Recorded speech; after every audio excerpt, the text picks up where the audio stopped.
Salam Bapak Ibu, saya Libertin Zebuap, semester 4, Prodi Pendidikan Agama Kristen. Pada sore hari ini saya akan membagikan firman Tuhan kepada kita. Dan sebelumnya kita bersatu dalam doa.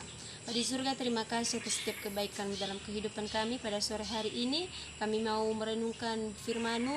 Kiranya firman yang akan kami dengarkan pada saat ini dapat menjadi kekuatan dalam kehidupan kami. Terima kasih Yesus, amin. Bapak Ibu, firman Tuhan kepada kita pada saat sore hari ini terambil dari 1 Yohanes pasal 5 ayatnya keempat. Beginilah firman Tuhan, sebab semua yang lahir dari Allah mengalahkan dunia, dan inilah kemenangan yang mengalahkan dunia, iman kita. Bapak Ibu yang terkasih dalam nama Tuhan, pada sore hari ini saya akan memberikan tema kepada kita, yaitu iman yang teguh. Sekali lagi, iman yang teguh. Iman yang teguh ini merupakan sesuatu yang melekat di dalam kepribadian kita, di mana iman ini adalah sesuatu kepercayaan dan keyakinan kita kepada Kristus.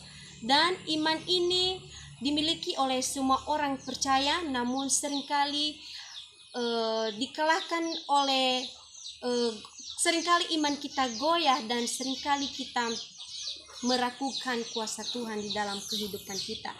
Bahkan ketika kita menghadapi masalah sedikit pun, maka kita meragukan kuasa Tuhan di dalam kehidupan kita.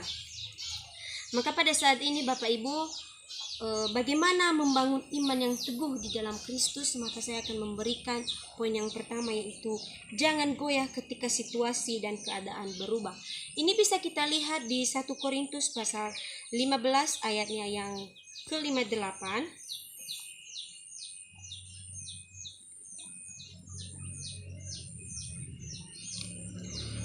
Beginilah firman Tuhan, karena itu saudara-saudaraku yang kekasih, berdirilah teguh, jangan goyah, dan giatlah selalu dalam pekerjaan Tuhan, sebab kamu tahu bahwa dalam persekutuan dengan Tuhan jerih payahmu tidak sia-sia. Nah, di sini sudah jelas dikatakan bahwa dalam situasi apapun keadaannya, maka iman kita tetap berada di dalam Kristus, maka iman kita tetap kuat di dalam Kristus. Jangan hanya sedikit masalah kita goyah dan meragukan kuasa Tuhan yang telah kita nikmati selama ini. Jangan, seringkali kalau kita down, maka kita akan meragukan kuasa Tuhan dan iman kita goyah di dalam Tuhan. Maka dari itu saudara-saudara yang terkasih, marilah kita meneguhkan setiap iman kita di dalam Kristus. Apapun keadaannya, bagaimanapun situasi yang merubah keadaan kita, maka kita tetap teguh di dalam Kristus. Bapak Ibu yang terkasih, bagaimana membangun iman yang teguh? Maka saya akan memberikan poin yang kedua, yaitu fokus mengejar yang di atas, bukan yang di bumi. Fokus mengejar dan mencari perkara yang di atas, artinya Bapak Ibu, kita harus menilai, mempertimbangkan, dan memikirkan segala sesuatu dari sudut pandang kekekalan dari sorga. Kita harus berpikir dan bertindak sesuai dengan pikiran dan tindakan oleh Yesus Kristus. Itu hal-hal yang membuat kita untuk mencari perkara yang di atas. Bapak Ibu yang terkasih, ini kita lakukan karena kita ada bersama Kristus. Kita mencari perkara yang di atas ini kita melakukan karena kita adalah ciptaan Kristus, karena kita ada bersama Kristus. Kita akan terus melakukan dengan setia karena Kristus adalah hidup kita sampai kita bertemu dengan Dia dalam kemuliaannya, yaitu pada waktu Dia datang kembali untuk menjemput gerejanya dan kita.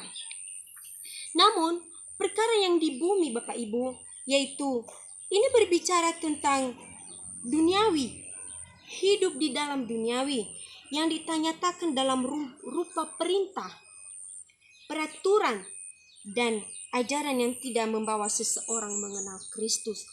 Hidup di dalam dunia ini seringkali kita tidak mengenal Kristus, seringkali kita mengabaikan Kristus. Nah, perkara yang di bumi juga ini berbicara tentang segala sesuatu yang berada dalam pikiran, perkataan, perbuatan yang merupakan sifat manusia lama, sehingga bertentangan dengan kehendak Allah.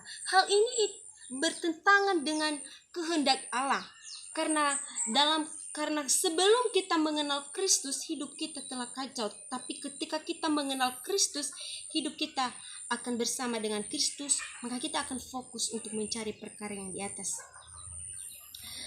Bapak Ibu yang terkasih, supaya kita bisa memikirkan dan mencari perkara yang di atas, maka hal yang kita lakukan yaitu yang pertama, kita harus mempunyai hubungan yang intim dengan Tuhan. Bapak Ibu, tanyakan pada dirimu bagaimana hubunganmu pada Tuhan selama ini. Apakah baik-baik saja atau bagaimana? Yang kedua, hati kita harus melekat kepada Tuhan. Bagaimana hati kita untuk melekat kepada Tuhan, Bapak Ibu? Maka hal yang kita lakukan yaitu memuji Tuhan, berdoa kepada Tuhan, dan menyembah Tuhan. Hal yang ketiga yaitu kita harus memiliki kasih yang semula. Maka kita harus seperti Kristus yang telah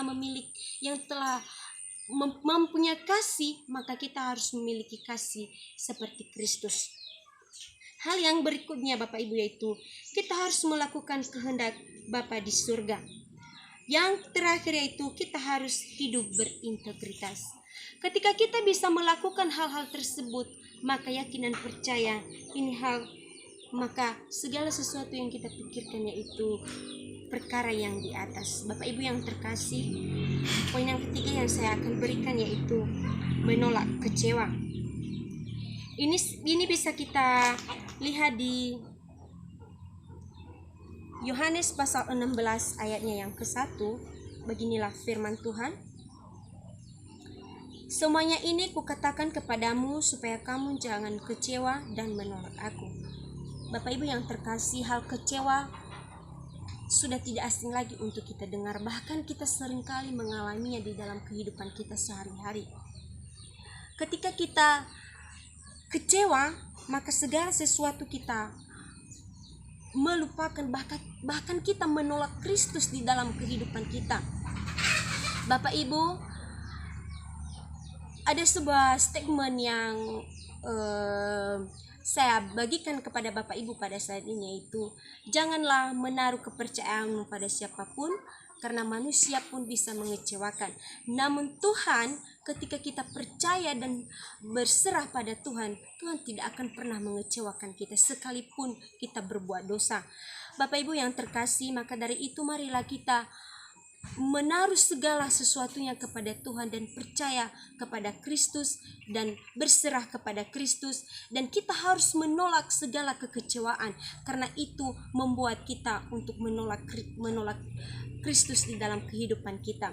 Bapak Ibu yang terkasih, untuk itu marilah kita meneguhkan setiap iman kita di dalam Kristus dalam situasi apapun yang telah kita alami, bagaimanapun kehidupan kita, bagaimanapun situasi yang merubah kehidupan kita, maka kita harus meneguhkan setiap iman kita kepada Kristus. Kesimpulan firman Tuhan kepada kita pada saat ini, Bapak Ibu, marilah kita melakukan segala sesuatu yang telah kita dengarkan pada saat ini. Marilah kita, Bapak Ibu, meneguhkan setiap iman kita di dalam Kristus. Ketika kita melakukan hal tersebut, hidup kita akan damai bersama Kristus. Kebersamaan kita bersama Kristus adalah iman kita yang tetap teguh di dalam Kristus akan menjadi hidup kita akan tentram. Demikian firman Tuhan kepada kita pada hari ini. Kita bersatu dalam doa. Bapa di surga, kami kembali menaikkan syukur di hadapan-Mu. Saat ini kami telah mendengarkan firman-Mu. Kiranya firman yang kami dengarkan dapat menjadi sulung dan rema dalam kehidupan kami. Terima kasih Bapa. Amin. Shalom.